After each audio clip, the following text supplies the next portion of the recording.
everyone, welcome back to another video. Hope you all are doing well. So अभी मैं आप लोग को पहले वो क्लिप्स दिखा देती हूँ जिसमें मैंने केमिस्ट्री के एग्ज़ाम वाले दिन जो क्लिप्स बनाई थी वो दिखा देती हूँ। लेकिन उस दिन मैंने बहुत कम वीडियो बनाई थी क्योंकि I didn't really have time. Syllabus बहुत ज़्यादा था और मुझे उसको कवर करना था। मैं लिटरली सहरी तक जाग रही थी, 2 घंटे सो रही थी। I was literally taking 5 minute naps. So time बिल्कुल भी नहीं था, तो मैंने बहुत थोड़ी क्लिप्स बनाई हैं। तो पहले जाके मैं वो दिखा देती हूँ and then let's get back to the video. तो आज है फ्राइडे और आज मेरा उर्दू का पेपर था और अभी इफ्तारी के बाद आई एम स्टार्टिंग केमिस्ट्री। और मैं सबसे पहले ये वाले चैप्टर्स करने लगी हूँ, चैप्टर नंबर 11, 12, 13 एंड 14, क्योंकि ये बहुत छोटे से हैं। तो मैं पहले ये वाले करूँगी एंड उसके बाद I will start backwards from 22 और उसके बाद मैं 21 करूँगी। इस तरह मैं लास्ट चैप्टर से शुरू करूँगी क्योंकि इनकी प्रैक्टिस ज़्यादा इंपॉर्टेंट है। ये शुरू वाले चैप्टर्स तो हमने बार बार किए हुए हैं। So let's get started. यहाँ बस मैंने 7:30 से पढ़ना शुरू कर दिया था और उसके बाद फिर आई वॉज सिटिंग टिल सहरी और मैं सहरी तक पढ़ रही थी continuously and I was just surviving on this cold coffee which was extremely caffeinated. So as you saw the last clips, तो ये सारा सीन था एग्ज़ाम वाले टाइम पे। अभी हम आते हैं और मैं आप लोग को इंपॉर्टेंट टॉपिक्स और सारी चीज़ें केमिस्ट्री की बता देती हूँ क्योंकि उस टाइम तो मैंने नहीं बताई, लेकिन अभी बता देती हूँ क्योंकि मुझे बहुत सारे कमेंट्स आए हैं, एक मैथ्स की 2.4 की, फिज़िक्स के इंपॉर्टेंट टॉपिक्स एंड केमिस्ट्री के लॉन्ग्स एंड इंपॉर्टेंट टॉपिक्स। तो अगर मैं इंपॉर्टेंट टॉपिक्स आप लोग को बता दूँगी तो लॉन्ग्स ऑलरेडी उसमें खुद ही कवर हो जाएंगे। सो कल असल में मेरी फ़्लाइट भी है and I am leaving for somewhere that you are going to be knowing soon. लेकिन अभी जो है ना, मैं स्टडी ब्लॉग आप लोग के लिए बना रही हूँ क्योंकि मैंने सोचा था मैं ये पूरा वीक स्टडी ब्लॉग्स नहीं डालूँगी, लेकिन मैं जो भी ब्लॉग डालती हूँ उसमें कमेंट्स यही आ रहे होते हैं कि प्लीज़ स्टडी ब्लॉग डाल दें। सो आई थॉट कि sure I should make one, so let's get started. अच्छा जी, सो सबसे पहले केमिस्ट्री की हमारे पास जो बुक है इसमें हमारे पास ये सारे चैप्टर्स हैं, 22 चैप्टर्स हैं। कुछ बच्चों को अभी तक यही नहीं पता कि इसमें फॉर्मेटिव और समेटिव का क्या सीन है। मेजॉरिटी जो चैप्टर्स हैं उसमें से टॉपिक्स एक्सक्लूड हो गए हैं क्योंकि सिलेबस बहुत ज़्यादा था, तो वो एक्सक्लूड हो गए हैं। और मुझे कुछ बच्चों के ये कमेंट्स भी आए थे कि आप वो टॉपिक्स बता दें जो फॉर्मेटिव हैं, जो एक्सक्लूडेड हैं। तो मैं ये सोच रही थी कि अगर मैं ये 22 चैप्टर्स का आप लोग को बताना शुरू करूँगी so it's going to take a lot of time. और सारे सब्जेक्ट्स का, जैसे फ़िज़िक्स के भी टॉपिक्स निकले हुए हैं, बहुत सारे एक्सक्लूड हुए हुए हैं, तो ये तो थोड़ा सा मुश्किल हो जाएगा मेरे लिए। But I try my best कि मैं फॉर्मेटिव और समेटिव टॉपिक्स पे भी एक वीडियो बना दूँ। बट इतना मैं आप लोगों को बता देती हूँ कि चैप्टर जो 1 है केमिस्ट्री का, इट इज़ कम्प्लीटली एक्सक्लूडेड। बाकी जो चैप्टर्स हैं उसमें टॉपिक्स एक्सक्लूडेड हैं। तो हमारे पास सबसे इंपॉर्टेंट टॉपिक्स जो आ जाते हैं चैप्टर्स, उसमें हमारे पास एटॉमिक स्ट्रक्चर है और केमिकल बॉन्डिंग है। केमिकल बॉन्डिंग और एटॉमिक स्ट्रक्चर ऐसी 2 चैप्टर्स हैं जिसमें आपकी बेस बहुत स्ट्रॉन्ग होनी चाहिए। इसकी एप्लीकेशन आगे सारे टॉपिक्स और सारे चैप्टर्स में हो रही है। ये केमिकल बॉन्डिंग में आपको वेस्पर थ्योरी है, हाइब्रिडाइजेशन है, ये चीज़ें जब तक आपकी फिंगर टिप्स पे नहीं होंगी आप आगे चैप्टर्स नहीं कर सकते। यहाँ पे ये आप लोग को एक्सप्लेन करेंगे हाइब्रिडाइजेशन। अगले चैप्टर्स में ये कोई एक्सप्लेनेशन नहीं दी हुई होगी कि हाइब्रिडाइजेशन की बात हो रही है। डायरेक्ट क्वेश्चन आएगा कि इसमें इसका बॉन्ड एंगल क्या है। तो आप लोग को हाइब्रिडाइजेशन जब तक नहीं आएगी और आप लोग रटेंगे इस चीज़ को तो आप लोग को नहीं पता चलेगा कि इसका बॉन्ड एंगल क्या है। आप लोगों ने बॉन्ड एंगल, बॉन्ड लेंथ, ये सारी चीज़ें खुद फाइंड करनी है और आप लोग को तभी आएंगी जब आपके पास चैप्टर 2 और चैप्टर 3 आपके फिंगर टिप्स पे होगा। So they are both very important. उसके बाद आ जाता है चैप्टर नंबर 4। चैप्टर नंबर 4 के न्यूमेरिकल्स बहुत ज़्यादा इंपॉर्टेंट हैं। बहुत डिफरेंट टाइप्स के न्यूमेरिकल्स आ सकते हैं, इसकी एक्सरसाइज कर लें। चैप्टर 4 के ऑलमोस्ट 11 पेजेस हैं। 11 में से भी सिर्फ कुछ ही याद करने वाले टॉपिक्स हैं, इतना कुछ नहीं है। उसमें जो फार्मूलाज हैं वो आपने याद करने हैं और एक्सरसाइज के क्वेश्चन आपने करने हैं। एक्सरसाइज और एग्जाम्पल्स में जितने क्वेश्चन हैं सारों की प्रैक्टिस करें और फिर अपने आंसर्स वगैरह चेक करें ताकि आप लोग को पता हो कि मोल्स को मोलर मास में कैसे कन्वर्ट करना है, या पार्टिकल्स को कैसे कन्वर्ट करना है, या फिर मोल्स से मास कैसे फाइंड करना है। इस तरह की सारी चीज़ें आपको आनी चाहिए। और फिर आपके पास लिमिटिंग रिएक्टेंट और एक्सेस रिएक्टेंट्स जो हैं वो आपको पता होने चाहिए कि वो आपने कैसे फाइंड करने हैं। तो ये सारी चीज़ें आपको आनी चाहिए। इसमें सिर्फ न्यूमेरिकल्स ये इंपॉर्टेंट हैं, इसमें न्यूमेरिकल्स आते हैं। कभी भी एटलीस्ट आई डोंट थिंक कि इससे कोई डेफिनेशन या कोई लॉन्ग क्वेश्चन इस तरह से आएगा। जो भी आएगा न्यूमेरिकल्स ही आएंगे। उसके बाद हमारे पास आ जाता है चैप्टर नंबर 5। इसमें हमारे पास है विस्कोसिटी इंपॉर्टेंट है, हमारे पास सरफेस टेंशन इंपॉर्टेंट है। ये 2 से क्वेश्चंस आते हैं अच्छे खासे। बाकी हमारे पास वो एवेपोरेशन है, वेपर प्रेशर है, बचपन से पढ़ते आ रहे हैं, it's not that big deal. आप लोग उसको पढ़ें, आप लोग को आएगा। विस्कोसिटी एक नई चीज़ है, सरफेस टेंशन एक नई चीज़ है। उसमें सरफेस टेंशन वाले टॉपिक में एक क्वेश्चन दिया हुआ है कि ये जो रेन ड्रॉप होता है ये सर्कुलर मतलब फॉर्म में, ड्रॉप की फॉर्म में क्यों है, ये फैला हुआ क्यों नहीं है, या क्या सीन है उसका। तो वो आपको तभी आएगा जब आपको सरफेस टेंशन का कॉन्सेप्ट क्लियर होगा। उसमें भी एप्लीकेशंस आएंगे, डायरेक्ट आपसे नहीं पूछेंगे कि सरफेस टेंशन की डेफिनेशन लिखें। वो आप लोग को कोई सिचुएशन देंगे और फिर कहेंगे कि यहाँ पे सरफेस टेंशन का क्या है, कितने % है, कितना है, और किस चीज़ पे डिपेंडेंट है, और ये चीज़ ऐसे हो रही है तो ये किस चीज़ पे डिपेंडेंट थी। तो आपने खुद उसको एक्सप्लेन करना होगा कि ये सरफेस टेंशन पे डिपेंडेंट है। या क्वेश्चन अगर फॉर एग्जांपल आ जाता है कि हनी क्यों स्लोली फ़्लो करती है एज़ कम्पेयर टू वाटर, तो यहाँ पे आप विस्कोसिटी का बताएंगे। तो वो आपको डायरेक्ट डेफिनेशन नहीं पूछेंगे, वो आपको इस तरह की सिचुएशंस देंगे और आपने उन सिचुएशंस को उससे रिलेट करके आंसर करना है। फिर हमारे पास आ जाता है एनर्जेटिक्स, केमिकल काइनेटिक्स और केमिकल इक्विलिब्रियम। सारे बहुत इंपॉर्टेंट है। इसमें सारे टॉपिक्स इजी से हैं, इतने लंबे नहीं हैं। कुछ तो ऐसे हैं जो हमने 9th-10th में पढ़े हुए हैं, सो वो भी आप लोग को आने चाहिए। और यहाँ पे एनर्जेटिक्स के फिर से न्यूमेरिकल्स हैं। न्यूमेरिकल्स किसी चैप्टर के नहीं छोड़ने। 6, 7 और आई थिंक 8 में भी न्यूमेरिकल्स हैं। न्यूमेरिकल्स नहीं छोड़ने। केमिस्ट्री में न्यूमेरिकल्स बहुत कम होते हैं, लेकिन जो होते हैं वो पेपर में आते हैं। ऐसा कभी भी नहीं हुआ कि न्यूमेरिकल्स पेपर में ना आए हो केमिस्ट्री में। अभी जो मेरा पेपर है वो भी मैं आप लोगों से डिटेल में डिस्कस करूँगी, क्योंकि उसमें भी न्यूमेरिकल्स काफ़ी अच्छे खासे आए हुए थे। इवन हमारे जो लॉन्ग्स थे उसमें भी न्यूमेरिकल्स आए हुए थे। 6 to 7 मार्क्स के न्यूमेरिकल्स आए हुए थे। तो एसिड बेस में हमारे पास फिर आ जाता है, यहाँ पर मैं आप लोग को दिखाती हूँ जो इसका इम्पोर्टेंट टॉपिक है।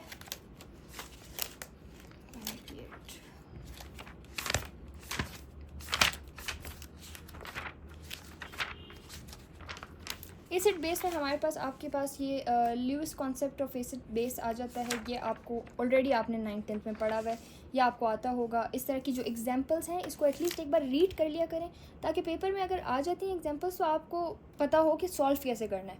अगर आप सॉल्व ना भी करें, कॉन्सेप्ट असेसमेंट्स तो आप लोगों ने सॉल्व करने हैं। यहाँ पे हमारे पास ये जो आयनाइजेशन कांस्टेंट ऑफ वाटर ये आता है सेक्शन सी में, बहुत इंपॉर्टेंट है, ये पूरा इंपॉर्टेंट है। ये जो एग्जांपल्स हैं ये बहुत इंपॉर्टेंट है। और उसके बाद टाइट्रेशन इतना इंपॉर्टेंट नहीं है, क्योंकि टाइट्रेशन जो है ना प्रैक्टिकल वाली चीज़ है। सिलेक्शन ऑफ इंडिकेटर्स भी इतना ख़ास कोई इंपॉर्टेंट नहीं है पेपर के लिहाज से। ये सारे जो है ना प्रैक्टिकल्स पे बेस्ड है। Strong and weak acids and strong and weak bases, ये दोनों भी बहुत इंपॉर्टेंट है। इसकी डेरिवेशन आप लोग को आनी चाहिए, क्वेश्चन आ सकता है। Buffer solution is extremely important. यहाँ पे आप लोग को नज़र आ रहा होगा 3 स्टार्स बनाए हुए हैं मैंने, और मैंने पहले भी आप लोग को बताया था मैं जितने स्टार्स बनाती हूँ उसका इंटेंसिटी से रिलेटेड होता है कि इसकी इंपॉर्टेंट होने की इंटेंसिटी क्या है। यहाँ पे buffer solution is very important, salt hydrolysis is very important, and solubility product. और एक हमारे पास आ जाता है कॉमन आइन इफेक्ट। ये जो 4-5 पेजेस है ना, 201 से लेके 207 लास्ट पेज तक, ये बहुत ज़्यादा इंपॉर्टेंट है। ये सारे टॉपिक्स बहुत इंपॉर्टेंट हैं और सारे इंटरलिंक्ड हैं। आपको बफर सोल्यूशन तब समझ आएगा जब आपको कॉमन आइन इफेक्ट समझ आएगा। कॉमन आइन इफेक्ट फिर रिलेटेड है सॉल्ट हाइड्रोलाइसिस से। सारे आपस में इंटरलिंक्ड हैं, तो ये आप लोगों ने अच्छे से समझने हैं ताकि आप को ये आए। ये आते हैं पेपर में, बहुत ज़्यादा इंपॉर्टेंट होते हैं और बच्चे उतना इसी से भागते हैं। मैंने बफ़र कोई 3 से 4 दफ़ा समझा है, फिर मुझे कहीं जाके समझ आई है। It was so difficult for me at the start, और बिल्कुल मुझे समझ नहीं आ रही थी। बफ़र बहुत मुश्किल था मेरे लिए। पीरियोडिक टेबल वाला चैप्टर जो है, इसमें सारी चीज़ें अगर आपको आती हैं, ये चीज़ें आपको आनी चाहिए कि आयनाइजेशन एनर्जी, एटॉमिक साइज़, ये सारी चीज़ें ग्रुप में इंक्रीज़ होती हैं या डिक्रीज़ होती हैं, पीरियड में इंक्रीज़ होती हैं या डिक्रीज़ होती हैं। ये सारी बातें आपकी फिंगर टिप्स पे होनी चाहिए। और आप एक चीज़ को अगर याद कर लेना कि अगर एटॉमिक साइज़ है वो डाउन द ग्रुप इंक्रीज़ होता है, बाकी सारी चीज़ों को आप उससे लिंक कर लें तो आपको आ जाएगा। ये भी हमारे पेपर में लॉन्ग्स में आया हुआ था इवन, और ये शॉर्ट्स में भी आता है, MCQs में भी आता है। तो ये चीज़ आपने पीरियोडिक टेबल वाले चैप्टर में बस ये याद रखना है। और एंड में इसके कुछ रिएक्शंस दिए हुए हैं, उसको थोड़ा डिटेल से देख लें। बाकी ये चैप्टर पूरा का पूरा 10th क्लास से उठा के दिया हुआ है, ये हमने 10th में भी किया था। नाइट्रोजन वाला जो टॉपिक है, अब जिनको नहीं पता फॉर्मेटिव समेटिव वाला, उनको तो ये बात समझ नहीं आएगी, लेकिन जिनको पता है चैप्टर 11 से लेके 14 तक, इसमें टोटल कोई सारे मर्ज भी अगर आप लोग कर लेना तो कोई 7-8 पेजेस बनते हैं, क्योंकि ये 7-8 पेजेस इंक्लूडेड हैं। ये सारे कम्प्लीटली इंक्लूडेड नहीं है, एक 2 टॉपिक्स इनमें इंक्लूडेड हैं। तो बस वो आप लोगों ने देखना है, वो हो जाएगा। यहाँ पे इन्वायरमेंटल केमिस्ट्री वाटर तक जो है ना, ये सारा बस ये जो 4 हैं ये बहुत कम हैं, कोई 3-4 पेजेस बनते होंगे आई गेस। उसके बाद हमारे पास organic chemistry, hydrocarbons, halogen alkanes, alcohol, carbonyl compounds, amines, organic synthesis and energy, ये सारे के सारे ऑर्गेनिक केमिस्ट्री पे बेस करते हैं। अगर आपका ऑर्गेनिक केमिस्ट्री का पहला जो चैप्टर है, जो 15th चैप्टर है, इस पे ग्रिप स्ट्रॉन्ग होगी तो आपकी हाइड्रोकार्बन्स पे भी ग्रिप स्ट्रॉन्ग होगी। अगर हाइड्रोकार्बन्स पे ग्रिप स्ट्रॉन्ग होगी, हेलोजिनो अल्केन्स पे भी होगी, फिर अल्कोहल्स पे भी होगी, कार्बोनाइल्स पे। अच्छा, अल्कोहल में भी जैसे अब फॉर एग्जांपल हम पढ़ रहे हैं अल्काइल का पढ़ रहे हैं, तो फिर पहले प्रेपरेशन आ जाती है, फिर उसके रिएक्शन आ जाते हैं, ये आता है पेपर में। अल्कोहल है ना जैसे, तो सबसे पहले आपके पास एक टॉपिक आएगा कि प्रेपरेशन ऑफ अल्कोहल, फिर उसके डिफरेंट तरीके से बताया होगा कि हम किस तरह प्रिपेयर करते हैं अल्कोहल को, और फिर उसी के आगे अगला टॉपिक होगा रिएक्शंस ऑफ अल्कोहल। तो रिएक्शंस ऑफ अल्कोहल से फिर अलग चीज़ प्रोड्यूस होती है। ये जो जितने भी इस तरह के हैं ना सारे कंपाउंड्स के लिए, चाहे वो अल्केन्स हो, अल्कीन्स हो, अल्काइंस हों, या अल्कोहल हो, अमाइंस हों, उनकी प्रेपरेशन और उनके रिएक्शंस दोनों हमारे चैप्टर्स में दिए हुए हैं, और ये दोनों चीज़ें बहुत ज़्यादा इंपॉर्टेंट हैं।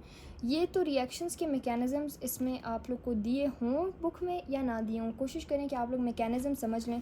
अल्लाह ना करे अगर आपको पेपर में रिएक्शन भूल जाते हैं, तो आपको अगर मैकेनिज़्म आता होगा तो आप मैकेनिज़्म करके भी नेट रिएक्शन निकाल लेंगे, लेकिन मैकेनिज़म्स इसके बहुत इंपॉर्टेंट है। ये सारे चैप्टर्स बहुत ज़्यादा इंपॉर्टेंट हैं, बहुत, मतलब मुझे तो समझ नहीं आ रहा कि मैं केमिस्ट्री में आप लोगों को क्या बोलूँ कि कौन सा इंपॉर्टेंट नहीं है, क्योंकि फेडरल बोर्ड का आप लोग को पता है कि कुछ पता नहीं चलता, वो कहीं से भी कुछ भी दे सकते हैं। जो चीज़ हमें बहुत ही फजूल सी लगती है, वो उसके बारे में एक लॉन्ग क्वेश्चन दे देते हैं, जो हमें लग रहा होता है कि ये तो शॉर्ट में भी नहीं आएगा, ये तो MCQ में भी नहीं आएगा। सो दे आर वेरी अनप्रेडिक्टेबल। तो बाकी आप लोग को मैं कहूँगी कि आप जाके मॉडल पेपर्स देखें, आप पास्ट पेपर्स का तो कोई फ़ायदा नहीं है क्योंकि हमारा कोर्स चेंज हो गया। तो आप मॉडल पेपर्स देखें, और डिफरेंट स्कूल्स के या डिफरेंट जगहों के आप लोग सेंडअप्स के और प्री बोर्ड्स के पेपर्स देखें। अभी हम आ जाते हैं, ये जो एनर्जी वाला चैप्टर एनर्जी वाला जो है, इसमें से फॉसिल फ्यूल्स वाला इंक्लूडेड है। तो फॉसिल फ्यूल्स की यूजेस, उसकी प्रिपरेशन, ये सारी चीज़ें इंक्लूडेड है, बाकी कोई टॉपिक इंक्लूडेड नहीं है, या 9 पेजेस में भी। और इसी तरह जो ऑर्गेनिक सिंथेसिस है, it is the summary of all these chapters. उसमें सारा शॉर्ट करके, सारे रिएक्शंस बहुत शॉर्ट करके, कंपैक्ट करके एक वेब बना के उन्होंने दे दिया। तो आप लोग अगर ये वाले पढ़ लेंगे अच्छे से, या फिर ये वाला पढ़ लें, तो आप लोग को समझ आ जाएगी चैप्टर 21 की भी। अब हम आ जाते हैं मेरा जो प्री बोर्ड का पेपर आया था, उसका क्या सीन था, मैं आप लोग को दिखा देती हूँ। तो ये पेपर है, मैंने पिछली क्लिप्स में दिखाया हुआ है डिटेल से, लेकिन अभी हम इसका एक एक क्वेश्चन डिस्कस करेंगे। सो सबसे पहला क्वेश्चन हमारे पास आ जाता है कि relationship between bond formation energy and bond breaking energy. हम इसको बॉन्ड एसोसिएशन एनर्जी और बॉन्ड एनर्जी भी कहते हैं, ये सेम चीज़ है। और फिर उसकी energies influence the stability of a molecule, इसकी एनर्जी कैसे स्टेबिलिटी पे डिपेंड करती है। और उसके बाद हमारे पास आ जाता है फॉर्मेशन ऑफ फॉसिल फ्यूल्स, ये चैप्टर नंबर 9 से आया है। उसके बाद हमारे पास आ जाता है यहाँ पे एजीम्यूथल क्वांटम नंबर और प्रिंसिपल क्वांटम नंबर, इन दोनों को आपने बताना है, डिफ़ाइन करना है, और इनकी बस डेफिनेशंस लिखनी थी। क्वेश्चन आसान आया था। इसी तरह डिफ्रेंशिएशन आई थी between amorphous and crystalline solids, ये हमने फिज़िक्स में भी पढ़ा हुआ है, तो आई गेस ये अच्छा खासा ईजी क्वेश्चन था। उसके बाद फिर हमारे पास आ जाता है यहाँ पे हमें आइसोमेरिज्म की ख़ुद डेफिनेशन इन्होंने दी हुई है, और कहा था कि दो एग्जांपल्स लिखें। तो अगर डेफिनेशन दी हुई है तो आप लोगों ने क्या करना है कि आप लोगों ने फिर आइसोमेरिज्म की टाइप्स लिखनी है, उसको और एक्सप्लेन करना है, और 2 एग्जांपल्स आपने आइसोमेरिज्म की देनी है। ये सारे क्वेश्चंस अगर आप लोग देखें तो बहुत ही प्रिडिक्टेबल क्वेश्चंस थे। यहाँ पे ये देखें, यहाँ पे फिर लिमिटिंग रिएजेंट आया और एक्सेस रिएजेंट आया हुआ है। उसके बाद फिर हमारे पास बाकी भी क्वेश्चंस जो हैं, ये केसी एक्सप्रेशन आई हुई है, केसी एक्सप्रेशन भी बहुत इंपॉर्टेंट है। और उसके बाद वाटर का हमारे पास ये क्वेश्चंस वगैरह आए हुए हैं। अच्छा, केमिस्ट्री के पेपर में मैंने एक चीज़ नोटिस की, कुछ भी नहीं दिया हुआ, ना पीरियोडिक टेबल दिया हुआ है, ना एटॉमिक मासेस दिए हुए थे, कुछ भी नहीं दिया हुआ था। ये तो अच्छी चीज़ ये थी कि हमारी जो टीचर थी उन्होंने हमें ऑलरेडी बोला हुआ था कि आप लोग अपने साथ पीरियोडिक टेबल ले आएँ, तो हम इसीलिए पीरियोडिक टेबल लाए हुए थे, वरना तो इसमें कुछ भी नहीं गिवन था। अब अल्लाह करे कि बोर्ड के पेपर में गिवन हो, वरना तो it would be very difficult. हमें मास नंबर्स और एटॉमिक नंबर्स थोड़ी याद हैं हर चीज़ के। यहाँ पे फिर हमारे पास अगर आप लोग देखें क्लोरीनेशन ऑफ मीथेन, यहाँ पे अगर आप लोग देखें ये अल्केन का रिएक्शन है, अल्केन की जो रिएक्शन है ना, ये वो है, ये हमारे पास 2-3 चैप्टर्स में ये एक सेम चीज़ है, अल्केन की रिएक्शन वाली। फिर Born Haber cycle, it is very important, ये भी Hess law, Born Haber cycle, ये बहुत इंपॉर्टेंट है, ये भी आया हुआ है। NaCl का बॉर्न हेबर साइकिल कम्प्लीटली हमारी बुक में दिया हुआ है, सेम टू सेम वही आया है। फिर एलिमेंट कि यहाँ पे देखें ये फिर प्रॉपर्टीज़ दी हुई हैं, आपने एलिमेंट गेस करना है कौन सा है। मास spectrometer, it is very important, वो भी आया हुआ है। फिर हमारे पास ये जो हाफ़ लाइफ वाला क्वेश्चन है ये एक आया हुआ है, और यहाँ पे ये कीटोन वाला रिएक्शन भी आया हुआ है। कीटोन वाले ये जो रिएक्शंस थे इनसे तो मैं बड़ा भागती हूँ, मैंने एक भी ऐसा क्वेश्चन नहीं किया जो ऑर्गेनिक से रिलेटेड हो। I am really I don't know what happens to me, मैं ऑर्गेनिक केमिस्ट्री के क्वेश्चन से पेपर में भागती हूँ। फिर ये जो क्वेश्चन एक आया हुआ था उसमें भी ये देखें ज़रा, यूजेस ऑफ सल्फ़र आया हुआ है, ये उन्हीं 4 चैप्टर्स में से आया है जो मैंने आपको कहा था बहुत कम है। इसी तरह पीएच फाइंड करने थे ये फर्स्ट क्वेश्चन में। फिर उसके बाद हमारे पास आया हुआ था इलेक्ट्रोफाइलिक एडिशन मैकेनिज़्म, पूरा मैकेनिज़्म। अब इसमें आप लोगों ने सिर्फ रिएक्शन नहीं लिखना, नेट रिएक्शन सिर्फ नहीं लिखना, उन्होंने पूरा कंप्लीट रिएक्शन मैकेनिज़्म मांगा है, तो मैकेनिज़्म पूरा लिखना है। एज़ कम्पेयर टू इट ये वाला क्वेश्चन बहुत ईजी था, तो मैंने ये वाला किया है। इसमें एटॉमिक नंबर उन्होंने दिया हुआ था, आपने पीरियोडिक टेबल से उसकी पोजीशन बतानी थी, उसका प्रिंसिपल क्वांटम नंबर बताना था, और उसका वैलेंस शेल इलेक्ट्रॉनिक कन्फिग्रेशन बतानी थी। फिर हमारे पास आ जाता है एसिड, ल्यूइस एसिड। देखिए मैंने आप लोग को कहा था ल्यूइस एसिड इंपॉर्टेंट है, लेकिन हम 9th क्लास से पढ़ रहे हैं तो ये ईजी ही है। फिर 3 टाइप्स ऑफ अल्कोहल और उसके ल्यूकस रिएजेंट। ल्यूकस बहुत ज़्यादा इंपॉर्टेंट है, ये आपने बहुत अच्छे से करना है। उसके बाद फिर मार्क्स डिस्ट्रीब्यूशन अच्छे से देखा करें। अब देखें ल्यूकस के हर टेस्ट के लिए 1 नंबर है, अगर आप एक टेस्ट को बहुत क्लियरली लिखें और बाकी 2 को थोड़ा थोड़ा करके लिखें ना तो आपको 1 नंबर मिलेगा और बाकी 2 नहीं मिलेंगे पूरे। फिर यहाँ पे देखें हाइड्रोलाइसिस दी हुई है एस्टर की, उसका नाम पूछा हुआ है। एस्टर के हाइड्रोलाइसिस को सैपोनिफिकेशन कहते हैं, उसका एसिड के साथ रिएक्शन और उसका हीट के साथ सारा ये आपने एक्सप्लेन करना था। एलाइड आइंस का भी दिया हुआ था, और फिर डिफरेंस दिया हुआ था लिमिटिंग रिएजेंट और एक्सेस रिएजेंट का। बहुत आसान क्वेश्चन था। लिमिटिंग और एक्सेस से आप लोगों ने देखा है शॉर्ट क्वेश्चंस में 14 में से 2 क्वेश्चंस एक्सेस और लिमिटिंग के आए हैं। फिर हमारे पास यहाँ पे जो क्वेश्चन नंबर 3 है लॉन्ग क्वेश्चन, उसमें ली चटलियर आया है, उसमें वही आया हुआ है जो 2 हमारे पास प्रेपरेशन होती है अमोनिया की और H2SO4 की, वो हमारी बुक में है, वो भी आए हुए हैं डिटेल से। और एक हमारे पास इस तरह का न्यूमेरिकल टाइप आया हुआ है, ये न्यूमेरिकल भी काफ़ी ईजी था, ये भी आप लोग कर सकते हैं। फिर अगर आप लोग देखें फिर ऑर्गेनिक से क्वेश्चन आया हुआ है, ऑर्गेनिक से बहुत क्वेश्चन ये लोग देते हैं। आयोपैक नेमिंग, ये देखें यहाँ पे इन्होंने आपको बताया हुआ है कि C4H8 रिएक्ट करता है हाइपोब्रोमस एसिड के साथ, तो ये क्या बनाएगा और उसकी आयोपैक नेमिंग करनी है। तो ये इस तरह के क्वेश्चंस देते हैं, आप लोग की नेमिंग स्ट्रॉन्ग होनी चाहिए। उसके बाद फिर हमारे पास यहाँ पे ये क्वेश्चन आप लोग देखें कितना इजी है। मेन फैक्टर्स बताने हैं जो आयनाइजेशन एनर्जी ऑफ एलिमेंट्स को इन्फ्लुएंस करते हैं और उनके trends across the period and down the group. ये 2 चीज़ें आपको अगर आती होंगी, ये क्वेश्चन तो मुझे समझ नहीं आ रही थी कि मैं इसको लंबा कैसे करूं, क्योंकि इट वाज सो इजी कि एटॉमिक, अगर आपको ये याद है ना कि एटॉमिक साइज़ का क्या इम्पैक्ट होता है आयनाइजेशन एनर्जी पे, तो बाकी सारे आपको खुद याद आ जाते हैं कि शील्डिंग इफेक्ट का क्या होता है। ये सारे आप इंटरलिंक करके पढ़ेंगे तो मुश्किल नहीं है। फिर ट्रेंड्स आर वेरी इजी, मैं तो हमेशा दुआ करती हूँ कि ट्रेंड्स आ जाएँ। MOT is so important. MOT के एमओटी में जैसे O2 दिया हुआ है, N2 दिया हुआ है, जो बुक में दिए हुए हैं ना डायग्राम्स सिर्फ वही आएंगे, उसके अलावा कहीं से नहीं आ सकते कि वो आपको कहते हैं Cl2 का जो है ना MOT डायग्राम बनाए, ऐसा नहीं होता, सिर्फ वही आता है जो बुक में दिया हुआ होता है। अब अगर आप लोग यहाँ पे देखें MOT का इन्होंने सीधा साधा सवाल नहीं पूछा हुआ कि MOT बताएं, इन्होंने लिखा है कि MOT के सीलियंट फीचर्स बताएं highlighting it's different from the VBT which is the valence bond theory. तो हमने डिफरेंसेस लिखने थे, 3 मार्क्स के हमने डिफरेंसेस लिखने थे। फिर 2 मार्क्स के हमने MOT की डायग्राम बनानी थी O2 की। फिर 2 मार्क्स में हमने उसकी स्टेबिलिटी और मैग्नेटिक नेचर को एक्सप्लेन करना था। तो marks distribution is very important. यहाँ पे KSP की जो है ना आया हुआ है, सॉलिबिलिटी प्रोडक्ट वाला न्यूमेरिकल आया हुआ है, एक ये आया हुआ है। ऊपर से हमारे पास ये फिर इंथैल्पी चेंजेस वाला आया हुआ है, ये भी हमारे बुक में है सेम इंथैल्पी चेंजेस वाला, ये भी बहुत ईजी था, लेकिन मैंने फिर ये वाला किया था। ये फिर आपका बेस था आपकी नॉलेज पे, इसमें कोई डेफिनेशन वगैरह नहीं थी, ये आपकी नॉलेज पे बेस्ड था, तो ये it was also a really nice question. तो पेपर ओवरऑल बस ठीक था, मुझे इतना कोई इजी नहीं लगा। कुछ बच्चे कह रहे थे बहुत इजी है, कुछ कह रहे थे बहुत डिफ़िकल्ट है, लेकिन आई थिंक कि ठीक था, ना बहुत डिफ़िकल्ट था ना बहुत इजी था। ये नहीं कहा जा सकता कि मतलब एक्सट्रीमली इजी था। It was easy, it was nice, लेकिन ये सिर्फ तभी इजी हो सकता है कि अगर आप पढ़ के आए हुए हैं। अगर आप पढ़ के नहीं आए हुए तो इट वाज डिफ़िकल्ट, और ऐसे नहीं हो सकता कि आप बग़ैर पढ़े अच्छे से अच्छे नंबर ले लें। इसके लिए पढ़ना इंपॉर्टेंट था, अच्छा खासा पढ़ना इंपॉर्टेंट था। यहाँ पे स्मोक की फॉर्मेशन भी आई हुई है, पैन और वो जो टॉपिक्स हैं वो भी बहुत इंपॉर्टेंट है। और यस, सो मैंने सारा पेपर आप लोग साथ डिस्कस कर लिया है। MCQs तो ऑब्वियसली मेरे पास नहीं हैं, वो तो आपको नहीं मिलते हैं, लेकिन अगर आप लोग को किसी पेज पे वो भी मिल जाते हैं सो वेल एंड गुड, आप लोग वहाँ भी देख लें। और मैं ये वाले जो पेपर्स हैं ये मैं पोस्ट कर दूँगी अपने जो पोस्ट वाला सेक्शन है उस पर पोस्ट कर दूँगी यूट्यूब पर। और अगर आप लोग को वहाँ पे ब्लर नज़र आ रहा है, आई don't know why YouTube is ruining it's quality, but I will post it on my Instagram also. तो आप जाके मुझे इंस्टा पे फॉलो करें, और आप मुझे अगर डीएम कर देंगे कि पोस्ट कर दें, so I will post it there also on my story. आप जब भी मुझे डीएम करते हैं या टेक्स्ट करते हैं या कमेंट करते हैं फॉर द पेपर, सो फिर मैं उसी टाइम अपनी स्टोरी पे लगा देती हूँ, तो आप within few hours check कर लिया करें और स्क्रीनशॉट ले लिया करें। सो या दैट वाज इट। और मेरा डिस्क्रिप्शन में लिंक है for the Instagram, you can easily follow me there.